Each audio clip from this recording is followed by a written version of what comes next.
بسم اللہ الرحمن الرحیم۔ السلام علیکم viewer, welcome back to my channel infotainment hub 50۔ پیارے دوستو، کیا آپ کو پتہ ہے حضرت عمر فاروق رضی اللہ تعالیٰ عنہ کون تھے؟ تو چلیے آئیے اس ویڈیو میں بتاتے ہیں۔ حضرت عمر فاروق رضی اللہ تعالیٰ عنہ سعودی عرب کے شہر مکہ مکرمہ میں پیدا ہوئے۔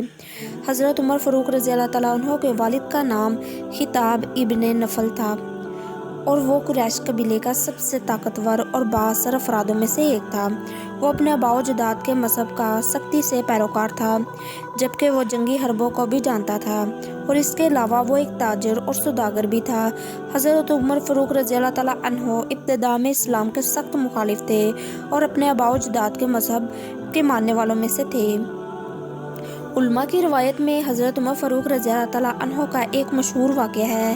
ایک بار جب حضرت عمر فاروق رضی اللہ تعالیٰ عنہ نے اسلام ختم کرنے کا سوچا اور نعوذ باللہ حضرت محمد مصطفیٰ صلی اللہ علیہ وآلہ وسلم کے قتل کے ارادے سے اپنے گھر سے روانہ ہو گئے، لیکن جب انہیں معلوم ہوا کہ ان کی اپنی بہن نے اسلام قبول کر لیا ہے، اس سے پہلے وہ اپنی بہن اور اس کے شوہر سے ملنے چلے گئے تھے، کیونکہ حضرت عمر فاروق رضی اللہ تعالیٰ عنہ نے اپنی بہن اور اس کے شوہر کے اسلام قبول کرنے کی افواہیں سن رکھی تھیں۔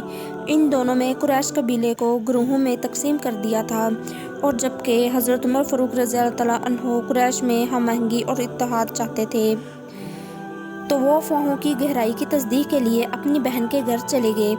جب وہ اپنی بہن کے گھر میں داخل ہوئے تو وہ کلام پاک کی تلاوت کر رہی تھی، یعنی کہ قرآن مجید پڑھ رہی تھی۔ سب سے پہلے تو حضرت عمر فاروق رضی اللہ تعالیٰ عنہ نے اپنی بہن اور اس کے شوہر کو خوب مارا۔ کچھ دیر بعد اپنی بہن کو بیان کرنے کے لیے بولے کہ وہ قرآن پاک سے کیا پڑھ رہی تھی۔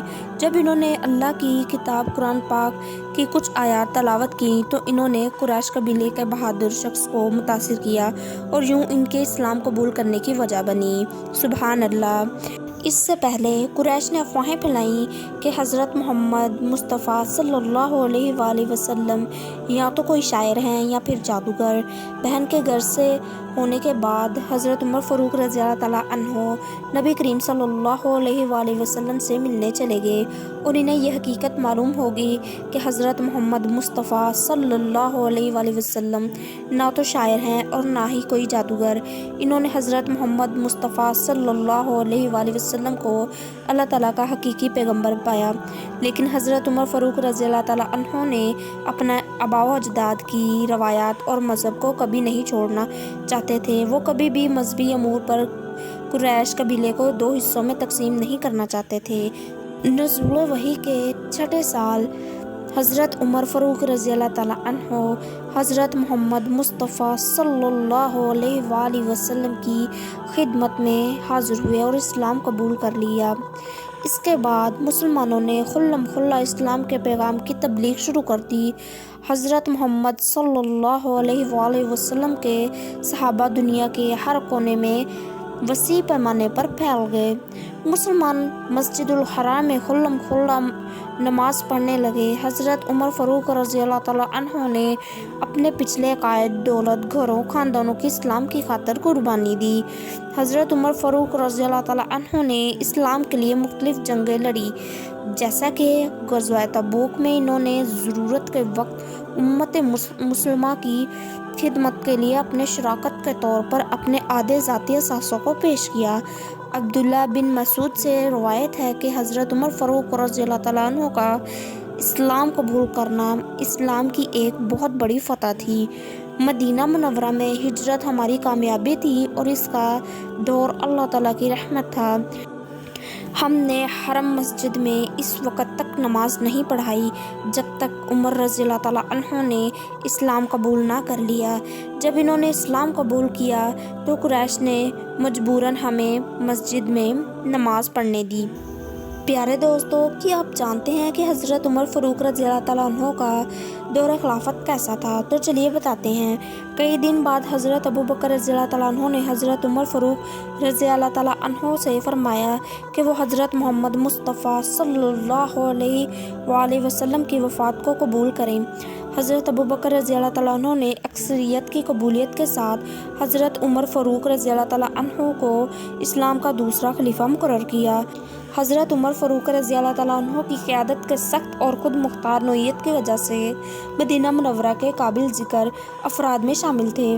انہوں نے اس زمانے کی عظیم سلطنتوں کو اسلام کی حدود میں داخل کیا۔ اپنی قائدانہ صلاحیتوں کی مدد سے انہوں نے چیزوں کو ہموار اور جواز بخش بنایا۔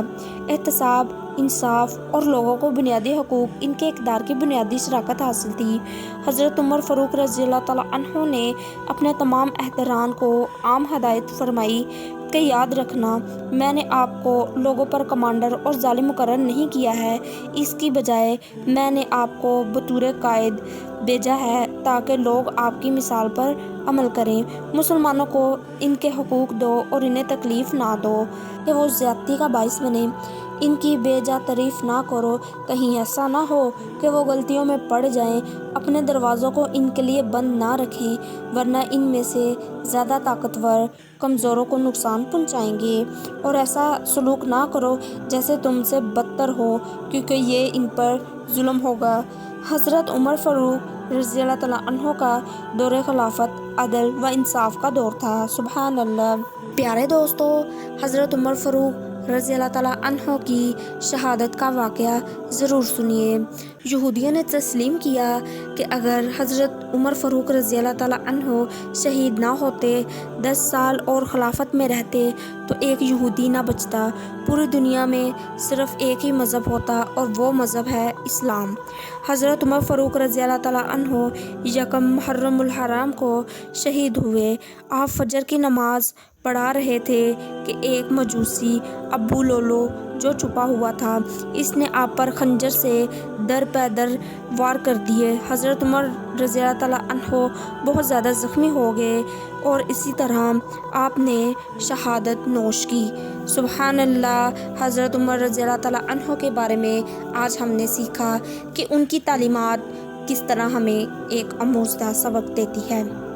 حضرت عمر فاروق رضی اللہ تعالیٰ عنہ کی محبت میں اللہ اکبر کمنٹ میں ضرور لکھیے۔